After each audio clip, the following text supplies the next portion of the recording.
So what can an astronaut teach us about sheltering in place? I'll let you know in this video.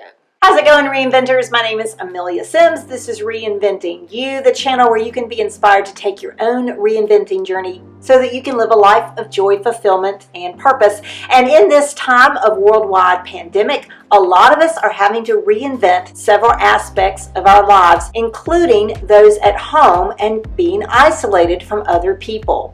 I wanted us to explore what it might mean if we were a space astronaut, like there was any other kind, who could not get out and see others and basically was seriously stuck inside. If you don't mind, please subscribe to this video if you haven't already, and don't forget to give me a thumbs up. It's perfectly free, it doesn't cost you anything, and it really helps me out in terms of the YouTube algorithm and gives me good vibes. I really appreciate it. So what could an astronaut teach us about living in isolation and social distancing and basically being sheltered at home, whether we are doing it voluntarily or involuntarily? What can we learn? I've got 3 P's plus a bonus to let you know what we can learn and to help us reinvent ourselves in this time of social distancing. Now, I got this information off the internet, and I've got some links below if you want to read some of the articles about talking with astronauts. And actually, there was one person who was a submarine officer, which is almost like being in space. Basically, the idea is if you are enclosed in a certain environment, that you can't basically get out and walk around, you can't interact with other people unless they're in that space with you.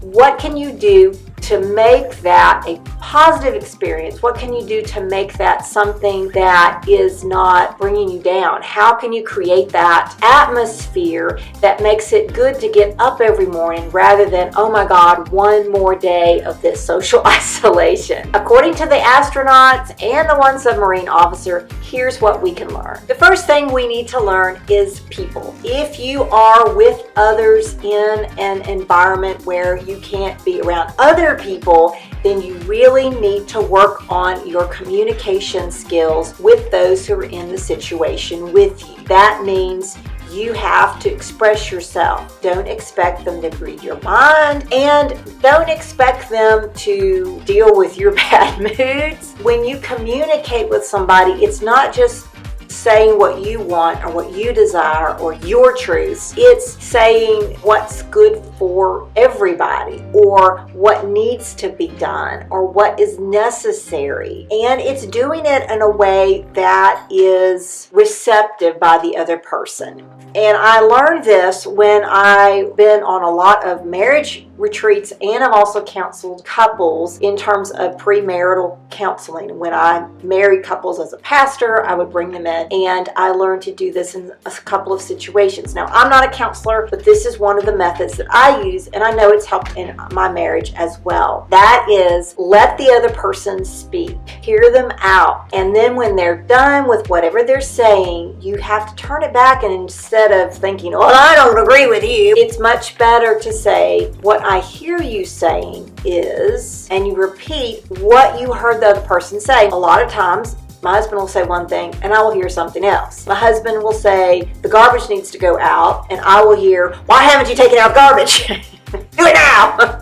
That's not what he's saying. He's just saying the garbage needs to be taken out. That's a statement. When you're dealing with people, you have to learn to communicate. Part of that means listening and basically repeating back what you're hearing them say, and get to a point where you understand what they're saying to you. If you're not understanding and they get upset, just say, okay, now wait a minute. I want to understand what you're having to say. This takes practice. The good news is we've got some time to do that. The next thing astronauts can teach us about being in place with others, the second P, is purpose. Why are you getting up in the morning? What are your goals? Set a schedule. Do things the same way you do every day. Get up, make your bed, get up at the same time every morning. Let me tell you, that's really hard, especially when it's raining or something. And there have been a couple of nights where, like last night, I didn't sleep well and it was really hard to get up, but I just decided, why not? get up, get the day started. And having a purpose every day is very helpful. What's your main goal for the day? Put it in a schedule. Decide what you're going to accomplish and let people know. I just talked about communication. Don't keep it to yourself. This is my goal for the day. This is what I want to accomplish. Here's my schedule.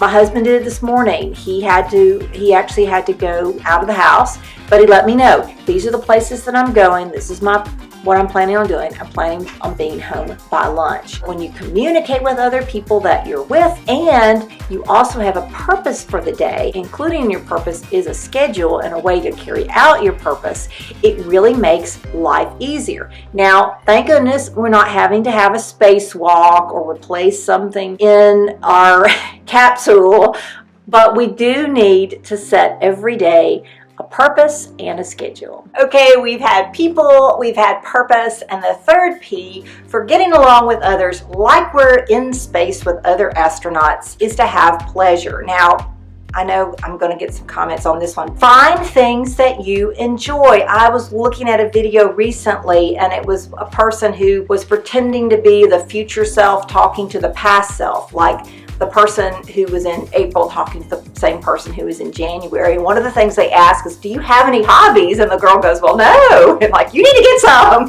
Find what you enjoy and do it. I have been binge watching the 911 series, the original based in Los Angeles, and the one that's now in Texas, which actually I enjoy more. That is one of my pleasures. I say, okay, this is something I enjoy. I'm going to do this, and I'll let my family know, oh, hey, I'm going to watch a show tonight. And another thing that I have always wanted to do, I've always wanted my son to watch one of my very favorite movies of all time, which is Airplane.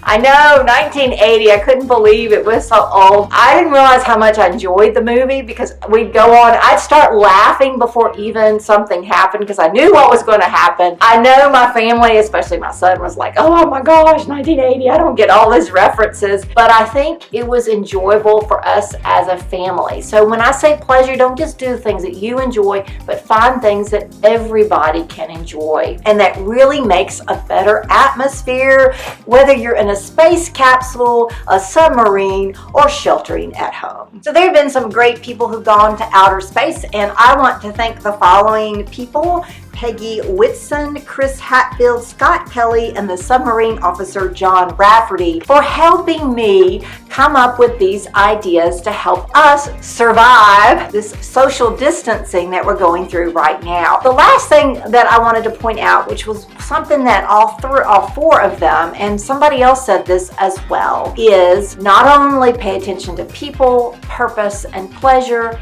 but also be positive. There's nothing better than being positive. Even if it feels like everything is falling apart, find something that you can be grateful for, find something that you've learned a lesson about.